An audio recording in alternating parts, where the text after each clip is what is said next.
बिस्मिल्लाहिर्रहमानिर्रहीम। इस्लाम के 5 अरकान, 5 पिलर्स ऑफ इस्लाम। तौहीद, अल्लाह की ज़ात पे ईमान लाना। सलात या नमाज, रोज़ा, सौम, माह रमज़ान के रोज़े रखना। ज़कात यानी कि चैरिटी, अपने माल में से 2.5% अल्लाह के नाम पे देना, और जिसको इस्तेदाद है वो ज़कात भी देगा और हज भी करेगा। तौहीद, अल्लाह तबारक व तआला की ज़ात पे ईमान लाया, चाहे वो ईमान विरसे में मिला, वालिदैन मुसलमान थे, औलाद भी मुसलमान हुई, चाहे उसने अपनी ज़िंदगी के कभी भी किसी भी हिस्से में उसने इस्लाम को कबूल किया, उसने इस चीज़ को तस्लीम किया कि अल्लाह तबारक व तआला की ज़ात एक है, वो ही इस पूरी कायनात का रब है। उसने मुझे भी तख्लीक किया, मेरे आबा व अजदाद सबको तख्लीक किया, और वो मुझे हर वक्त देख रहा है। चाहे मैं अकेले में हूँ, तन्हा हूँ, चाहे मैं लोगों के बीच में हूँ, वो मेरे हर अमल को देख रहा है। और यहाँ तक कि अगर मैं अपने दिल में कोई बात सोचता हूँ, उस अल्लाह तबारक व तआला को इसका पता भी चल जाता है। ये है अल्लाह तबारक व तआला की ज़ात पे ईमान लाना। और उसने जो अहकामात कुरान पाक में सादर फरमाए हैं उन पर ईमान लाना, और किसी भी उसके हुक्म से इनहराफ या इनकार ना करना, ये तौहीद कहलाता है। इंसान जब तौहीद को समझ लेता है, एक मोमिन या मोमिना, तो वो हर वक्त उसके जहन में ये बात रहती है कि मेरा अल्लाह मुझे देख रहा है। इसलिए वो ऐसा कोई काम करने से पहले कई बार सोचेगा कि अगर कोई ऐसा काम जो कि अल्लाह ने मना किया है, मैं उसको अगर करूँगा तो मैं गुनाहगार हो जाऊँगा और मुझे उसका हिसाब देना होगा। मिसाल के तौर पर आज के वक्त में मोबाइल फ़ोन एक ऐसी चीज़ है जो एक बहुत बड़ी आजमाइश है इंसान की, और बड़ा फितना है। मोबाइल फ़ोन के बीच में हर एक चीज़ है। इससे बात करना भी है एक दूसरे से, इससे इल्म हासिल करना भी है, यानी कि इसमें बहुत सारे काम हैं जो हम आज की तारीख में इससे लेते हैं। लेकिन इसके बीच में ऐसी चीज़ें भी भरी हुई हैं कि जिनको देखने से मना किया गया है। अगर उनको देखेंगे तो गुनाहगार होंगे। इंसान का नफ्स अमारा ये हमेशा एक हालत में नहीं रहता, इसकी कैफियत बदलती रहती है। और नफ्स अमारा की हमेशा यही कोशिश होती है कि वो इंसान को बुराई की तरफ राग़िब करता है। इंसान तन्हाई में है, अकेला है, उसके दिमाग में आ गई कोई ऐसी चीज़ देखनी कि जिससे इस्लाम ने, अल्लाह तबारक व तआला ने मना किया है। कोई फाहिशा चीज़ जो कि आजकल मोबाइल फ़ोन में हर जगह है, हर किसी मोबाइल फ़ोन में है। इंसान का मन कर गया उस तरफ कि मैं इसको देख लूँ, किसी चीज़ को, ऐसी चीज़ को देख लूँ जिससे मेरे तबीयत खुश हो जाए, मेरी कोई परेशानी दूर हो जाए। लेकिन दूसरी तरफ वो चीज़ देखनी मना है, उसको देखने से गुनाह होगा।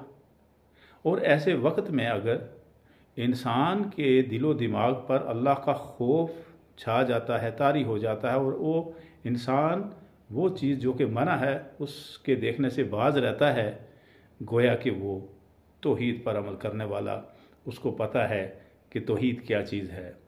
वो ऐसी चीज़ों की तरफ नहीं जाएगा, वो कोई अच्छी चीज़ देखेगा।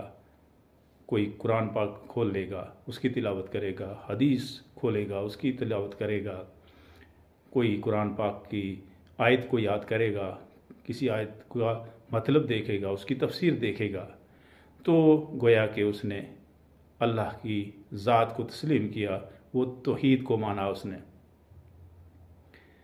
अल्लाह की ज़ात पे ईमान लाना एक तो ये हुआ कि अल्लाह की ज़ात हमेशा से हमेशा तक है, अर्श पे मस्तवी है। एक तो इसका जुज़ ये हो गया। दूसरा जुज़ ये है कि वो मेरे हर काम को देख रहा है और उसने मेरे साथ 2 लिखने वाले लगा दिए हैं। मेरी पैदाइश से लेकर या जब से मैं सिन बलूगत को पहुंचा, वहाँ से लेकर मरने तक के मेरे सब अमाल को वो लिख रहे हैं। तो ये एहसास अगर इंसान के दिलो दिमाग पर गालिब आ जाएगा तो फिर वो मना की हुई कोई चीज़ नहीं देखेगा। गोया कि वो तौहीद को मान रहा है। अगर ऐसा नहीं है तो गोया के ज़ुबान से तो वो कह रहा है कि मैं अल्लाह पर ईमान लाया, लेकिन दिल से उसने उस चीज़ को तस्लीम नहीं किया। और वो हर एक चीज़ जो कि मना है वो उसको भी देख रहा है, जो नहीं मना है उसको भी देख रहा है। तो गोया के मासिन और मायब को एक जगह जमा कर रहा है, जो कि तौहीद के मुनाफी है।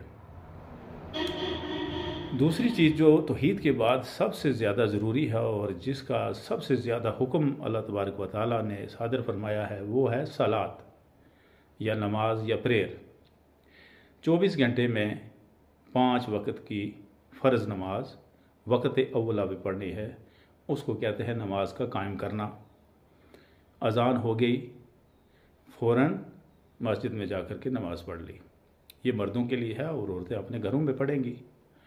और मर्दों को कोई भी उसमें तखफीफ या छूट नहीं है।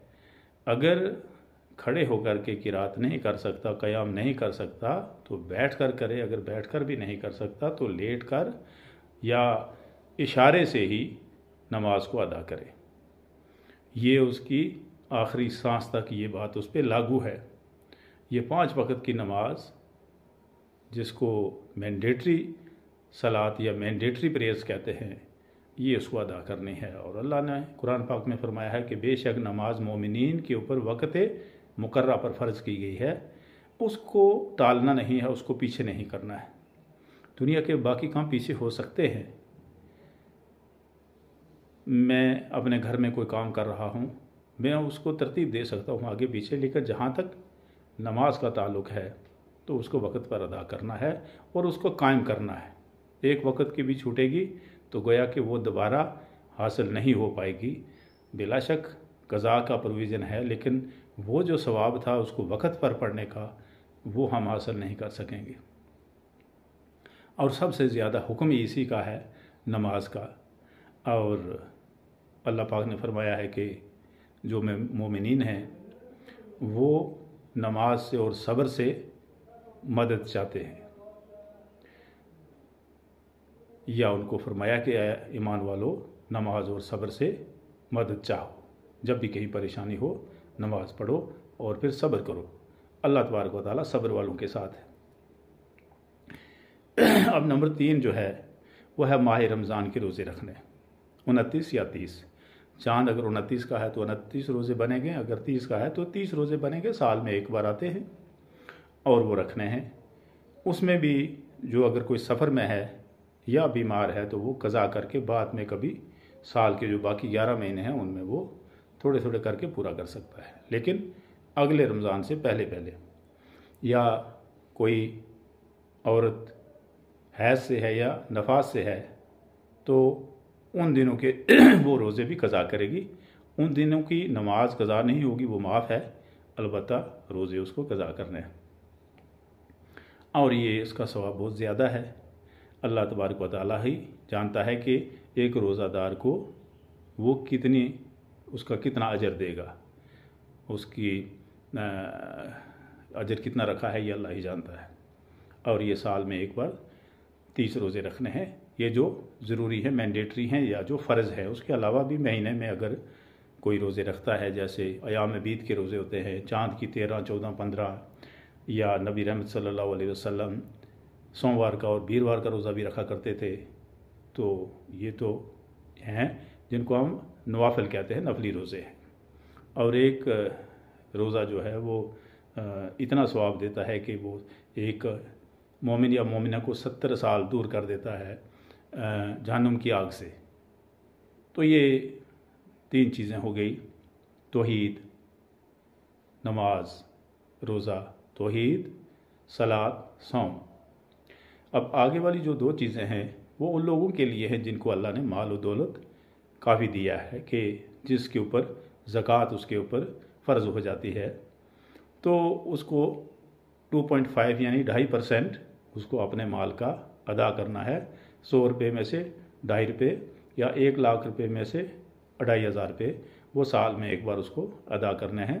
अगर नहीं करेगा तो गुनाहगार होगा, उसका हिसाब लिया जाएगा और अल्लाह ही माफ़ करने वाला, नहीं तो फिर सज़ा जो है वो उस वक़्त की क्या होगी, ये सभी ईमान वाले जानते हैं कि जिनको माल और दौलत अल्लाह ने दिया है वो ज़कात देंगे। और उसके अलावा भी अगर वो सदक़ात देते हैं तो वो उनके लिए और अच्छा है, क्योंकि अल्लाह तबारक व तआला ने फरमाया सूरह अल मुनाफ़िकून में कि ऐ ईमान वालो, खर्च करो उस माल में से जो हमने तुम्हें दिया है,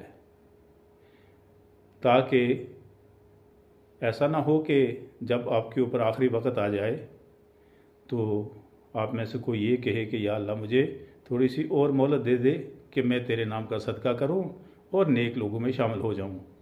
लेकिन उस वक़्त तो फिर नहीं मिलती है इंसान को मोहलत तो पहले दी गई होती है ज़िंदगी में।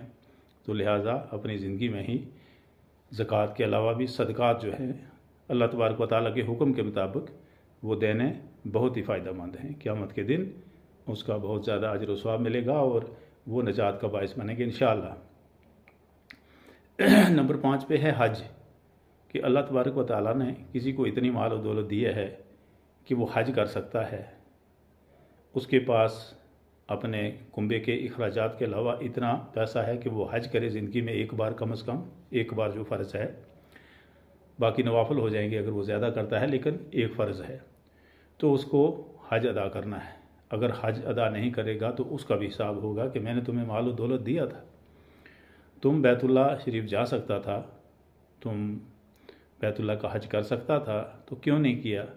तो फिर जवाब कुछ नहीं होगा, तो फिर भी इंसान की हलाकत में पड़ने का एहतमाल है, डर है। तो ये हैं 5 पिलर ऑफ इस्लाम, और हमें अपना मुहासबा करना है कि हम इन पर कितने उतर रहे हैं।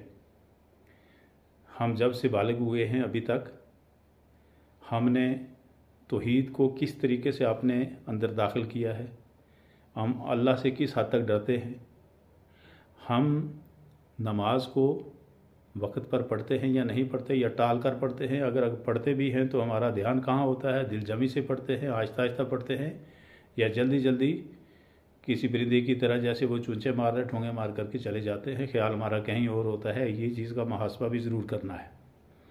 हो सकता है कि हमारी नमाज़ें जो हमने आज तक पढ़ी हैं वो कबूल ही ना हो, मरते दम तक जितनी भी पढ़ी हैं एक भी कबूल ना हो, क्योंकि नबी रहमत सल्लल्लाहु अलैहि वसल्लम एक बार मस्जिद नबवी में तशरीफ़ फरमा थे कि एक असहाबी आए, एक अराबी आए गाँव से, कोई असहाबी और थे वो अराबी लेकिन असहाबी थे, क्योंकि नबी पाक सल्लल्लाहु अलैहि वसल्लम को उन्होंने देखा था। तो ऐसे तमाम वो असहाब या हजरात जो कि नबी पाक सल्लल्लाहु अलैहि वसल्लम ने उन्हें देखा था, या उन्होंने नबी पाक सल्लल्लाहु अलैहि वसल्लम को देखा था, या असहाबियात जिन्होंने नबी पाक सल्लल्लाहु अलैहि वसल्लम को देखा था, तो वो असहाबा की जमात है।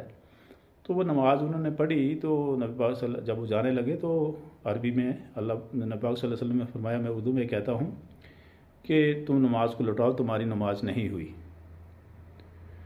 तो उन्होंने फिर दोबारा नमाज़ पढ़ी, फिर नबी पाक सल्लल्लाहु अलैहि वसल्लम ने यही बात कही, फिर उन्होंने 3 बार पढ़ी, तो नबी पाक सल्लल्लाहु अलैहि वसल्लम ने यही फरमाया कि तुम नमाज को लौटाओ, तुम्हारी नमाज नहीं हुई।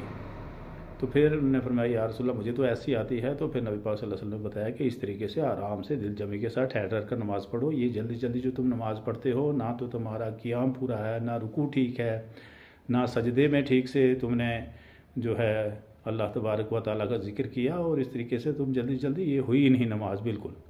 तो ऐसा ना हो कि जो हमने नमाज़ें आज तक पढ़ी हैं वो सारी कैंसिल हो जाएं, वो कबूल ही ना हों, तो फिर कहाँ जाएंगे, फिर कोई जाने का कहीं रास्ता नहीं है। इसी तरह रोज़े हमने रखे हैं, एहतमाम से रखे हैं। अगर हमें ये याद है कि फ़लाँ साल के हमें रोज़े जो थे वो रखने थे, नहीं रख सके बीमारी की वजह से, तो उनको थोड़ा थोड़ा करके पूरा कर लेना चाहिए। रोज़े का फ़िदिया भी है, लेकिन जो रोज़े का सवाब है वो फ़िदिया हाँ देने से इंशाअल्लाह उसके ऊपर से वो जो वज़न है वो ख़त्म हो जाएगा। लेकिन जहाँ तक रोज़े का ताल्लुक़ है, तो जितना रोज़े का सवाब रखने से उतना फ़िदिये से नहीं होगा। तो वो रोज़े भी हम अगर सोमवार का या वीरवार का रख करके, तो उधर से वो सुन्नत भी हो जाएगी, या फिर अयाम बीद है 13, 14, 15 को रख करके भी हम वो जो हमारे बकाया रोज़े हैं, जब तक जिस्म में जान है रख सकते हैं, कोई तकलीफ़ नहीं है, कोई बीमारी नहीं ऐसी है कि हमें दिन को भी दवाई खानी पड़ती हो, तो फिर वो कर लेने चाहिए पूरे। ज़िंदगी का कोई पता नहीं, तो ज़िंदगी को तो जाना ही है, एक दिन कितने दिन रहेगी। तो इसी तरह से अगर अल्लाह तबारक व तआला ने हमें इतना पैसा दिया है कि हम हज कर सकते हैं, तो जिसने नहीं किया वो भी कर ले। अगर उम्र है, क्योंकि उम्र का भी एक मामला है कि अगर कोई उम्र उसकी जो आजकल हज के लिए रखी गई है, पहले 70 साल थी, 70 साल से प्लस भी कर सकता था कोई, उसको साथ में जाना होता था, अटेंडेंट एक जाता था साथ में। लेकिन जो भी है, अगर उस उम्र में है तो उसको हज कर लेना चाहिए। ऐसा ना हो कि फिर क़यामत के दिन को जवाब ही ना बन पड़े कि मैंने हज क्यों नहीं किया, अल्लाह ने तो बहुत सारा पैसा दिया हुआ था, तो ऐसे मकान ही बनाते रहे, तो स्ट्रक्चर खड़ा करते रहे, तो जो हज करना था वो किया ही नहीं, तो फिर भी मुश्किल हो जाएगी। तो लिहाजा ये जो इस्लाम के 5 अरकान हैं या 5 पिलर ऑफ इस्लाम हैं, इनको हमेशा ज़हन में रखना चाहिए कि ये तो बहुत ज़रूरी चीज़ें हैं, ये 5 तो ज़रूरी हैं।